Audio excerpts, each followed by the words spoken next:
intalti bareedduun isin asirratti agartan tun Haliimatul Halabii jedhamti.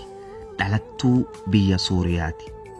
Seenaan isiidhaa seenaa qalama daabaatiin barreeffamte. Imimmaan isiidhaa imimmaan qaaliidha. Ija seenaa qalbiin dhugaa keessatti barreeffamteetu imimmaan kana roobe. Ganama tokko ganamawwanirraa ta'e tokko Haliimaan mana isaanii keessa gammachuudhaan deddeemtee waa qopheessaa turte meeshaa waliin dhawaa. Wanni isiin qopheessaa turte waan keessummaan dhuydee ittiin gammadduudha. Yeroo san keessatti harmeen Haliimaadhaa daa'ima xiqqaa irraa boodaa dhalteeti of jalaa qabdi. Maatiin abbaa isiitii fi maatiin haadha isiituu haadha Haliimaa biratti walitti qabamanii haadha Haliimaatii wajjin qoflaa jiran. Tanumaa fi tana jidduu Haliimatul Halabiin harmee isiitii fi keessummaa mana jirtuuf dhugaatii wahii qopheessitee isaan dura keessee gabbaate. Yeroo isiin gabbaatu haati isii itti lallabdee akkana jetteen, yaa Haliimaa, obboleeyyan kee sadeen warra ala taphachaa jiru san laali jetteen. Haliimaanis obboleeyyan isii sadeen kan gamaa dirree takka keessa taphachaa jiru fiidee laaluudhaaf birattichi fiigaa jirti. Obboleeyyan sadeenuu waa walirran jiran. Tokko ama sadii, tokko amata lama, tokko immoo amata tokko. Waan ajaa'ibaati. Yeroo isiin fiidee obboleeyyan isii sadeen bira dhayxu akka tasaa boombiin haalaan guddoodhaa mana isaanirratti buute. Yeroo boombiin tun mana gubbaadhaa gabbuutu sagaleen namaa takka hin dhagahamne. Hundi warri mana keessa jiruutii fi ilmoo fi haati Haliimaatis achitti khara fuula Rabbii kutan. Inna lillahi wa inna ilayhi raaji'uun. Haliimaan yeroo san miciyoo amata 9 turte. Obboleeyyan isiidhaa tokko amata 3,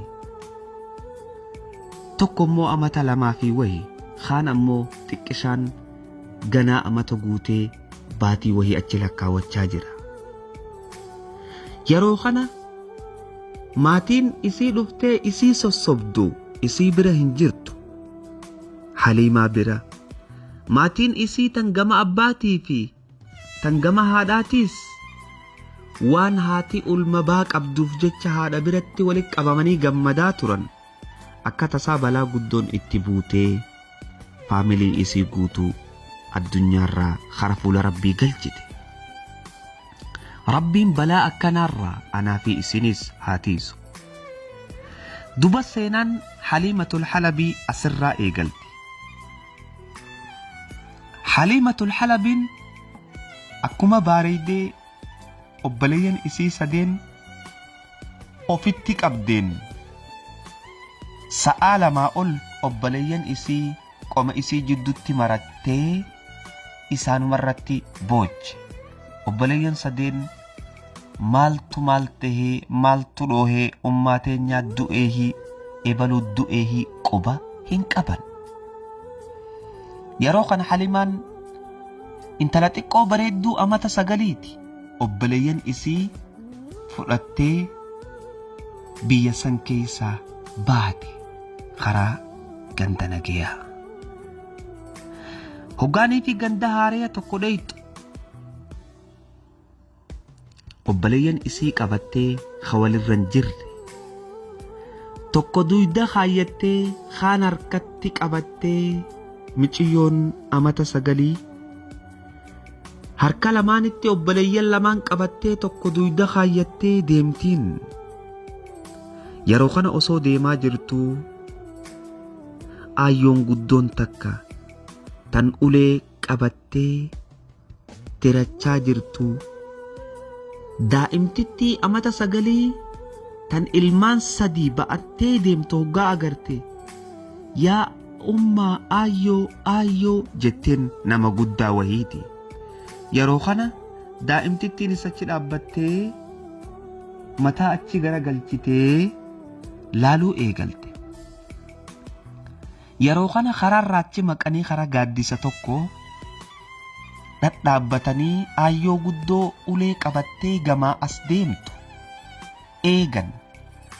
Yeroo kana aayyoo jetteen haati guddoon bira dhuftee eeysatti deemta ilmaan sadii qabattee.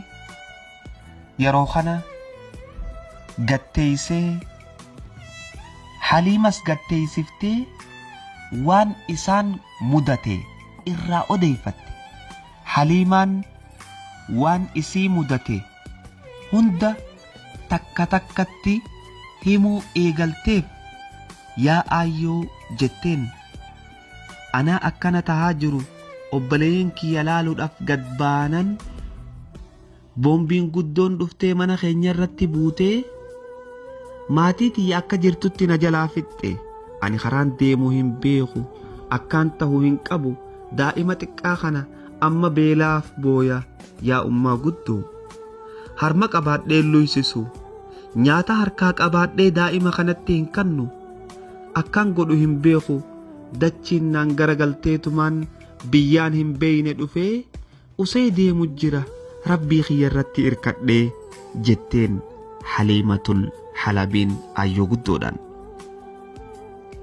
Yeroo kana aayyoo guddoon tun imimmaan buuftee qalbiin isii tuqamtee yaa aayyoo arrarraa jalqabee anaatu harmeeteeysani anaatu ummaateeysani humaa hin yaadinaa jechaa aayyoo guddoon ijoollee sadeenuu booyaa boochiftee qoma isiitti maratte.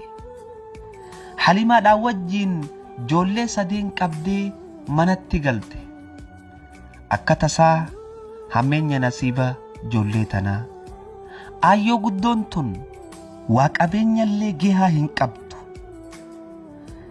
Galgala tokko Haliimatul Halabiin obboleeyyan isii sadeen ka irra xiqqaatiis xuuxxoo wahii afaan keeysee ijoollee lamaan nyaachisaa eega isaan raffiftee booda sagalee hafuura wahii dhageeyse. Haliimaan sagaleen tun sagalee hafuurri ol deebi'ee gad deebu. Lakkaanuu aayyoo guddoon dhukkuba sukkaraati qabdi. Waa dhukkuba sukkaraa qofaa miti dhukkuba hasmiitiis ni qabdi. Sagaleen tun hafuurri bihee ol deebi'a akkana jette.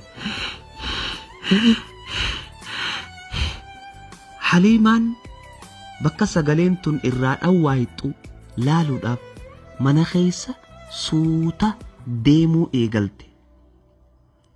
Yeroo kana aayyoo guddoo hafuura darbitu agarte. Haliimaan rifattee fooxaaf irraa qabdu darbitee karaa aayyoo guddoo tanaa achi fiidee yaa ummaa maal taate jetteen. Aayyoo guddoonis yeroon isii geeysee kara fuula rabbii deemuudhaaf daqiiqaa lakkaawwachaa jirti. Sakandii lakkaawwachaa jirti. Yaa intalatoo jetteen ani horii kiyya xiqqisaan qabu kana nama na dhaalu hin qabu isinummaan ittiin jiraadhaa jetteen. Yeroo kana horii xiqqishaa dhiiftee fi aayyoo guddoon fuula rabbii kutte isaaniif mallatteeysitee mana sanii fi dachiisanis. Haliimaa umrii daa'imummaatiin qaaraa fi rakkoo meeqa keessa seente. Wayyaa nasiiba Haliimatul Halabii. Haliimatul Halabiin eega aayyoon guddoon duute booda hulaa mana isaanii kana duratti mana aayyoo guddoon isaanii dhiifte kana duratti shaa'ii gurguruu eegalte. Haliimatul Halabii intala akkam bareeddu intala yoo laalan ijji isiitii fi fuulli isii ofitti nama harkisu. Ganama tokko osoo teessee shaa'ii gurguraa jirtuu Haliimaan obboleeyyan isiidhaa moggaadhaa taphachaa jiranii jaarsi wayii kan qabeenya qabu kan makiinaa bareedduu oofatu tokko achitti dhufee makiinaa dhaabee gattaa'ee bakka sanii shaa'ii naa qicimee je'ee isirraa dhuguu eegale. Yeroo tana Halimaanis umriin isii xiqqoo ol kaate karaa amata 14 geesseeti jirti. Ijoolleen isaaniitis xiqqisha ol gurguddatteef.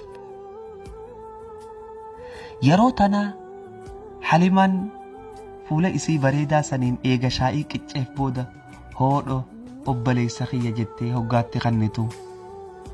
Gurbaa qalbiin isaa akkuma tokkotti walak jettee jaalaltii isa fuute. Ganama lamadaatiis achitti deebi'uu eegale gurbaan tujjaartichi kun. Hoggaanii fi deebisaa itti kannu maallaqa guddaa itti kanna irraa hin fudhatu. Yeroo tana guyyaa tokko wajji gattaa'ee waliin haasawe. Mee Haliima harmeetee isanii wajjin wal arguu barbaada. Maatii teetiin baruu barbaada je'ee Haliimaa gaafate. Haliimaanis fuulli isii gammachuun irraa deemee gama lafaa gallaaltee lakki jetteen. Maatii tiyya qunnamuu hin dandeessu yeroo kana je'een. Yaa Haliimaa waan biraatiifi miti gaarommina keetirraa kan ka'e maatii teetiis baruun barbaade je'een. Lakki qunnamuu hin dandeessu je'een. Yeroo kana namichi kun makiinaa isaa seenee makiinaa oofatee deeme. Hoggaa makiinaa isaa oofatee deemu itti yaadaa bule. Qofli michiyyoo sanii qalbii isaa keessa seenee qalbii isaa keessatti deddeebi'a yeroo mara. Lakkaanuu gurbaan Haliimatul Halabii jaalateeti jira. Ganamtummaa makiinaa ariyaa dhufee osoonii fi isiidhaan shaa'ii naa qici hin je'iniin maal ta'uudhaafi kan akkaan ammaatii keetii wajjin wal hin agarre na godhuu barbaadduuf je'een. Ammallee gadditee mataa gaqqabatte. Bar ani maatii teetirra waa barbaadeetii miti maatii teetana gargaaruu barbaadeeti je'een. Yeroo kana Haliimatul Halabiin gurbaa gatteessiftee seenaa isiirratti dabarte hunda isaaf odeessite. Gurbaan imimmaan qabachuu dadhabe ni booye. Deemee daa'imman xixiqqaa sadeen ofitti maree qalbii isaa keessatti arrabooda. Anaatu abbaa keessanii, anaatu obboleessa keessanii je'ee murteesse. Qalbii keessatti je'e malee ol hin baafanne. Gurbaan kun eega kana je'ee Haliimaa biraa deeme booda gurbaan biraa kunis qabeenya qabaa. Haliimaa bira gattaa'ee shaa'ii dhuguu eegale. Yeroo kana Haliimaan akka aadaa isii qofla bareedaa, qofla gaarii isaaf qofaltee shaa'ii kanniteef. Gurbaan hoggaa shaa'ii Haliimatul Halabii irraa fudhatu baalagee namaati harka isiitis qabee ija keessa laale. Haliimaan lafa laaltee harka isii irraa butattee bakka shaa'ii gurgudduutti deebitee fooxaa isii marattee taa'uu jalqabde. Yeroo kana gurbaan kun makiinaa isaa kaafatee intala shaa'ii gurgurtu san manatti naa fidaa je'een. Dubbiin dubbii ajaa'ibaati. Yeroo Haliimatul Halabii fuudhanii mana gurbaadhaa geessan gurbaan mana siree naqatee huccuu isaa takka takkatti eega baafate booda intalarratti ol bahuudhaaf hoggaa siree qaqqabatee miila isii lamaan qabatee irratti ol deemu fedhii rabbiitiin meeshaan isaa guutumaan guututti dalaguu diddeef. Ajaa'iba itti taate hanga yaalii godhu yaalee miciyoo dhudhungatee garuu meeshaan inuma ol ka'uu fi diddeef qaamni isaa kasaalaa. Dubbii ajaa'ibaati, mucjizaadha.